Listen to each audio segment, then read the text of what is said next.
Question है the capacitance of a parallel plate capacitor with the air as medium is 3 microfarad.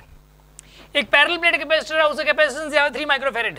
With the introduction of dielectric medium between the plates the capacitance becomes 15 microfarad. Okay, अगर इसके अंदर slab डाल दें हम तो capacitance 15 microfarad हो जाएगा। The permittivity of the medium is, medium की परमिटिविटी आपसे पूछी गई है।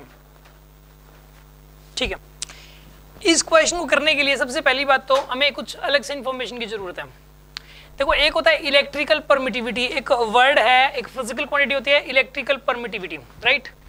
पहले तो ये समझते हैं कि इलेक्ट्रिकल परमिटिविटी के बारे में ही समझते हैं, फिर उसके बाद आगे पढ़ेंगे। ठीक है, इलेक्ट्रिकल परमिटिविटी की स्पेलिंग देख लो मैं, क्या डबल टी आएगा क्या, परमिटिविटी। ठीक है, इलेक्ट्रिकल परमिटिविटी को एप्सिलॉन से डिनोट करते हैं ना, कि एप्सिलॉन नोट से, एप्सिलॉन से डिनोट करते हैं। और अलग अलग मीडियम की परमिटिविटी अलग अलग होती है, जैसे कि ना एयर की अलग होगी, ठीक है, ग्लास की अलग होगी परमिटिविटी, तो वैक्यूम की अलग होगी। इसी तरीके से जो या फिर मतलब लकड़ी की ले लो, सबकी परमिटिविटी अलग अलग होती है, अलग अलग सब्सटेंस की अलग, प्लास्टिक की अलग होगी परमिटिविटी, और एक वैक्यूम की परमिटिविटी भी होती है। वैक्यूम की परमिटिविटी को बोलते हैं एप्सिलॉन नोट। वैक्यूम की परमिटिविटी दुनिया में सबसे कम होती है, परमिटिविटी ऑफ वैक्यूम। ठीक है ना, ये आपको नोट करना है एक बार, इंपॉर्टेंट जो है, मतलब याद करने वाली बात है यार। परमिटिविटी ऑफ वैक्यूम ये होती है एप्सिलॉन नोट, और इसकी वैल्यू होती है 8.85 × 10⁻12। ये वैक्यूम की परमिटिविटी है, और ये दुनिया में सबसे कम है, पूरे यूनिवर्स में सबसे कम परमिटिविटी वैक्यूम की होती है, और वो होती है 8.85 × 10⁻12। ये सबसे कम है। अब बाकी किसी भी मीडियम की परमिटिविटी इससे ज्यादा होती है, चाहे वो लकड़ी है, चाहे वो मेटल है, चाहे वो नॉन मेटल है, सभी की इससे ज्यादा होती है परमिटिविटी। और वो पता है, जितने टाइम्स ज्यादा होगी वैक्यूम की परमिटिविटी कंपैरिजन में, उसी को बोलेंगे डाइलेक्ट्रिक कांस्टेंट। अब जैसे वाटर की परमिटिविटी, अच्छा, परमिटिविटी का मतलब यह है कि इलेक्ट्रिक फील्ड को अपने अंदर से पास होने की क्षमता उसकी, कुछ मतलब इलेक्ट्रिक फील्ड की टर्म्स में है ये। अगर इसमें से इलेक्ट्रिक फील्ड पास करें तो इसका बिहेव किस तरीके से होगा, उस आधार पे परमिटिविटी इसको बनाया गया। परमिटिविटी इस बात पे डिपेंड करती है, परमिटिविटी की वैल्यू।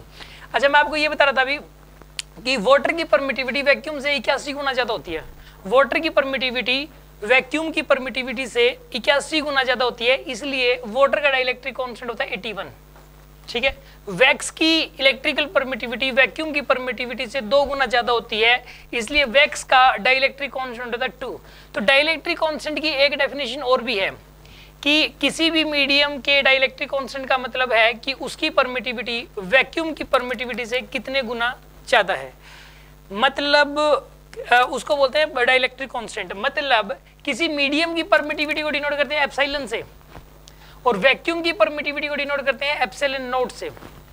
और एप्सिलॉन हमेशा ज्यादा होगा एप्सिलॉन नोट से। एप्सिलॉन बाय एप्सिलॉन नोट को के बोलते हैं, ये फॉर्मूला होता है। जैसे कि वाटर के केस में यहाँ पे वाटर की परमिटिविटी पुट करोगे, फिर यहाँ पे वैक्यूम की, उनका रेशियो लोगे तो 81 आता है। ठीक है ना, तो एप्सिलॉन यानी कि permittivity of a medium, permittivity of a medium upon permittivity of free space या वैक्यूम, उसको बोलते हैं के। इन दोनों का मतलब एक ही है, ये एक ही फॉर्मूला है। समझ में आ गया आपको? ये समझ में आ गया? ये श्योर? ये पता लग गया आपको? अच्छा, एक और चीज सुन लो आप, इसलिए किसी भी मीडियम की परमिटिविटी को लिख सकते हैं एप्सिलॉन नॉट के। ठीक है, ये एप्सिलॉन नॉट के लिख सकते हैं, एप्सिलॉन को इधर ले जाओ आप। ठीक है ना, अब ये वाला क्वेश्चन हो जाएगा। अब इसने ये बोला है कि एक कैपेसिटर है, इसका कैपेसिटेंस दिया हुआ था 3, इसका कैपेसिटेंस दिया हुआ है 3। अब इसके अंदर एक क्या हुआ कि इसके अंदर एक स्लैब डाल दी। स्लैब डालने के बाद इसका कैपेसिटेंस हो गया 15, इसका कैपेसिटेंस 15 हो गया, 5 गुना ज्यादा बढ़ गया। वैसे खाली कैपेसिटर का कैपेसिटेंस होता है A epsilon nought by D, और अगर स्लैब डली हुई है तो कैपेसिटेंस होता है ए एप्सिलॉन नॉट के बाय डी। तो ये वाली वैल्यू तो 3 है और ये वाली वैल्यू 15 है, यानी के की अगर A epsilon nought by D की वैल्यू 3 पुट कर दो यहाँ पे, तो के की वैल्यू 5 आ जाएगी। मतलब इसमें जो स्लैब डली हुई है उसका डाइलेक्ट्रिक कांस्टेंट कितना होगा यहाँ पे, जरूर 5 रहा होगा। जो स्लैब डली हुई है उसका डाइलेक्ट्रिक कांस्टेंट कितना रहा होगा 5। ठीक है, तो इसने अब पूछा क्या है, परमिटिविटी ऑफ द मीडियम पूछा है। अब ये वाला फॉर्मूला लगा दो आप, एप्सिलॉन बाय एप्सिलॉन नॉट की वैल्यू हो जाएगी 5, एप्सिलॉन नॉट को इधर ले जाओ आप, तो आंसर आ जाएगा 5 epsilon not, this is the answer. और एप्सिलॉन नॉट की वैल्यू पुट कर दो आप यहाँ पे 8.85 × 10⁻12 आंसर आ जाएगा आपके पास। समझ में आ गया होगा ये ना।